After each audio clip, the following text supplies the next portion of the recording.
Sure. Any other questions on this? And then I'll be happy to answer other questions. Yeah. I'm going to get her first, and I'll go with you with the port. Yeah, go ahead. Off topic. Yes, absolutely.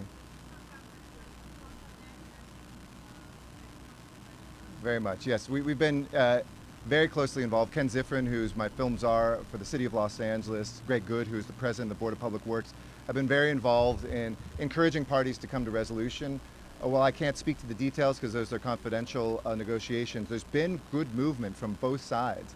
I'm very encouraged about that, to make sure that workers have rights in a new streaming environment, to make sure breaks and work hours are appropriate. I've heard management make those moves in the right direction.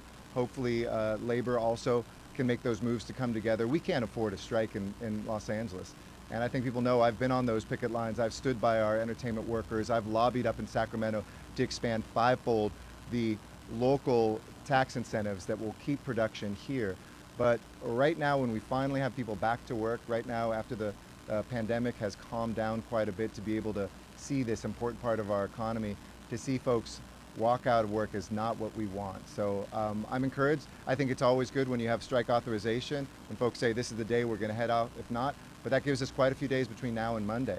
I'm a strong believer, and I'm willing to host, I'm willing to get personally involved, I'm willing to do whatever it takes, as I have with the teacher strikes, with labor actions here in Metro and other places, to make sure at the port as well, to make sure that doesn't happen, because we want to see a prosperous Hollywood, but we also want to see workers treated well. Yeah. Yeah.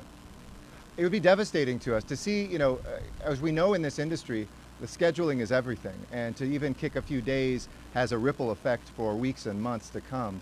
Certainly if that day is to come, I think we should all make sure that we are 24/7 around the clock negotiating, but I do believe that's happening right now. So I think sometimes you see the most dire things, whether it's an infrastructure bill or labor negotiations, before the resolution. And so I'm optimistic that this is just, those last strokes before we can get there, because I do know that there have been real concessions made, and hopefully they will be enough. But it would be devastating to Los Angeles and to our economy.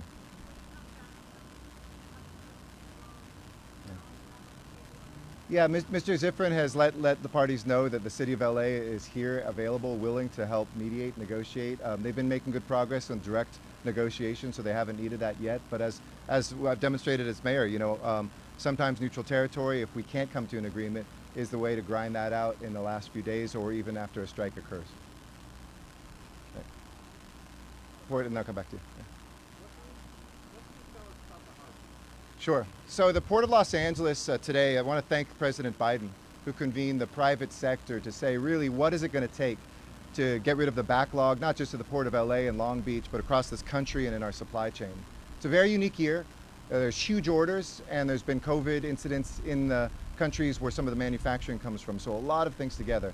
But we agreed today to run the Port of Los Angeles 24 hours, 7 days a week, to help with that backlog. But let me be clear, a lot of people think it's that the longshore workers who are working their tails off, doing a marvelous job, and have plenty of capacity are the problem, that something at the port needs to go faster. That's not the case. There's too much coming in, and the warehouses are filled. So even as we move things onto the dock, which are 95% filled, it's almost impossible to navigate a truck in there to get these containers.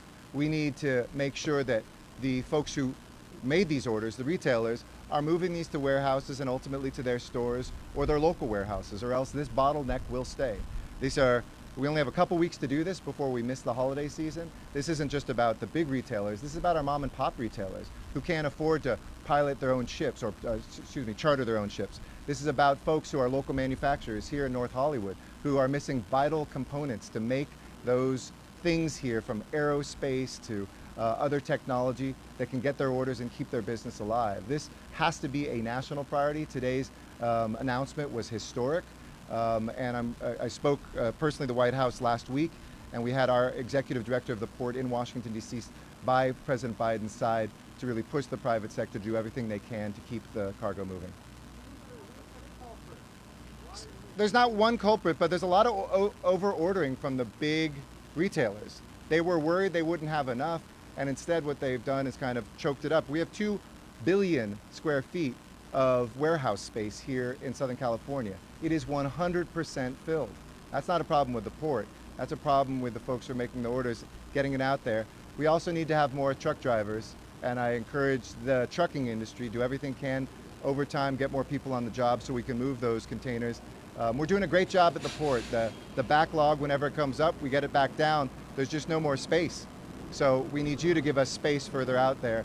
And I think today's announcement of going 24/7 will be helpful, but so too will those small things of moving past the warehouses as well.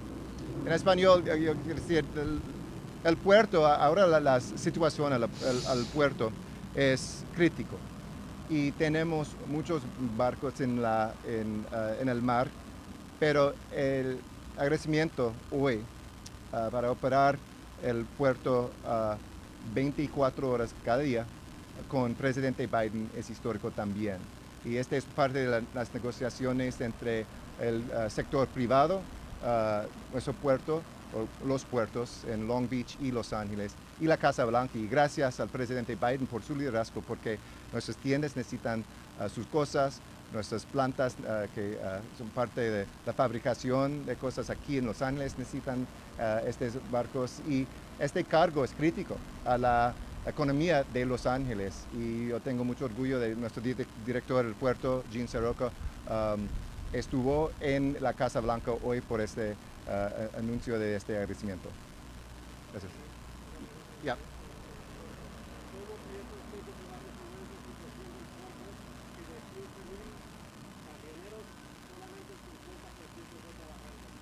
Sí, sí, necesitamos. Sí.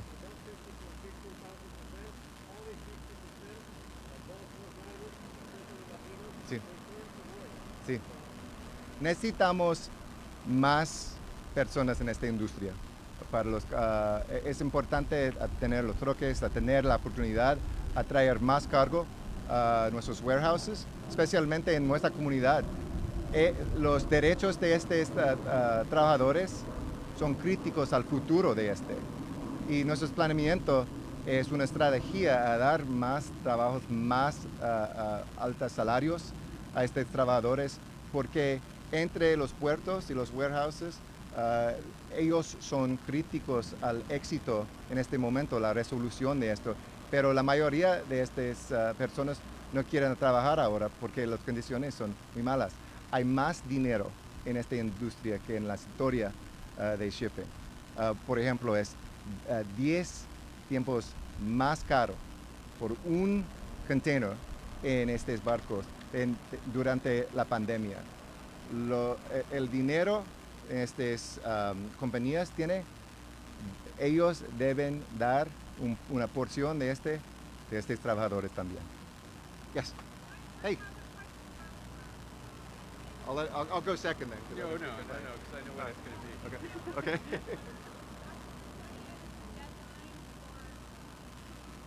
Yep. Right.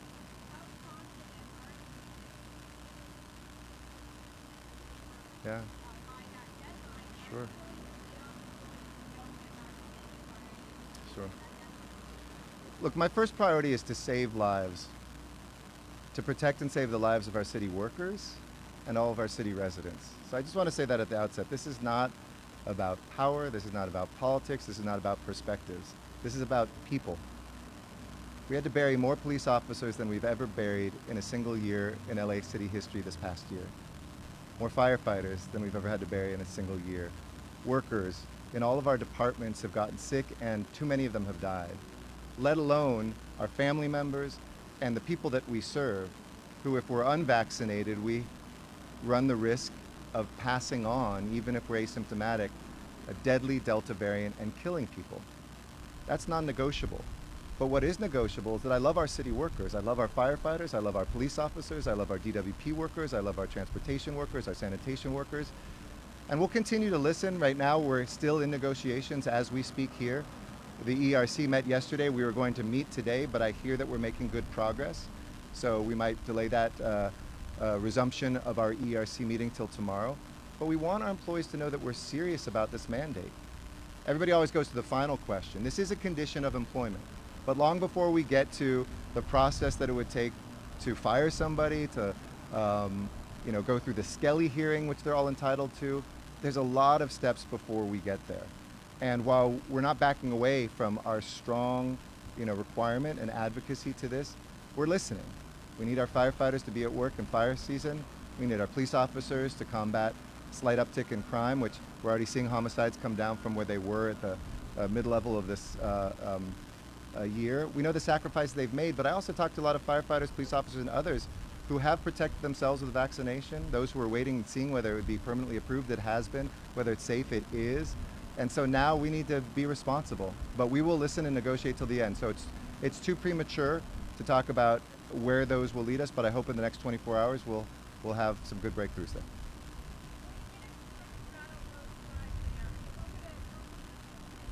I'm not going to negotiate publicly. I respect our bargaining units too much, but I want to thank our labor leaders, all of whom, to a T, every one of our unions have said they support vaccination, they want their workers to get vaccinated.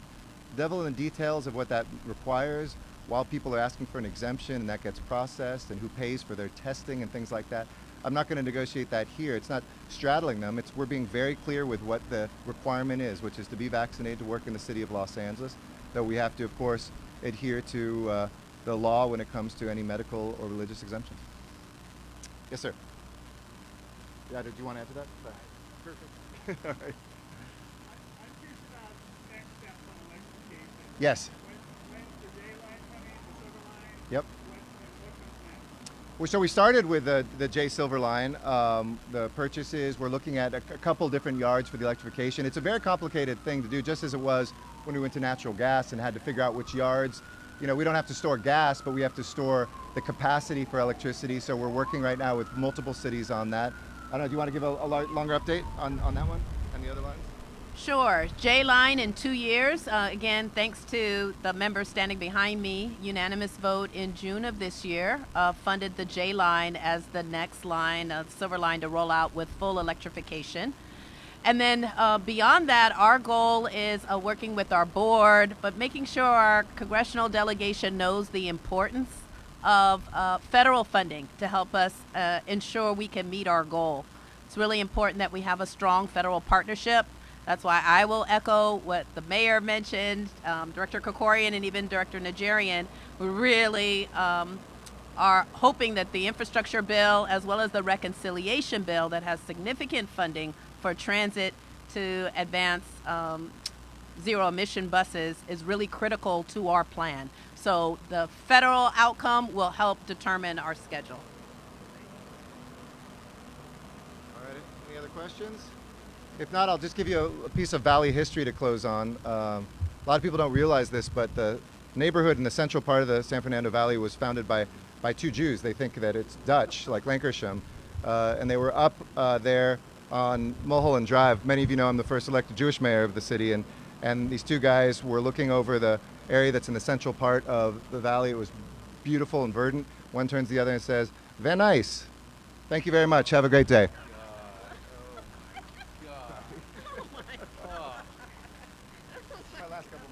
Ladies and gentlemen, please join us on the bus. We're going to do a short demonstration ride to Valley College and back. It should take about 25-30 minutes.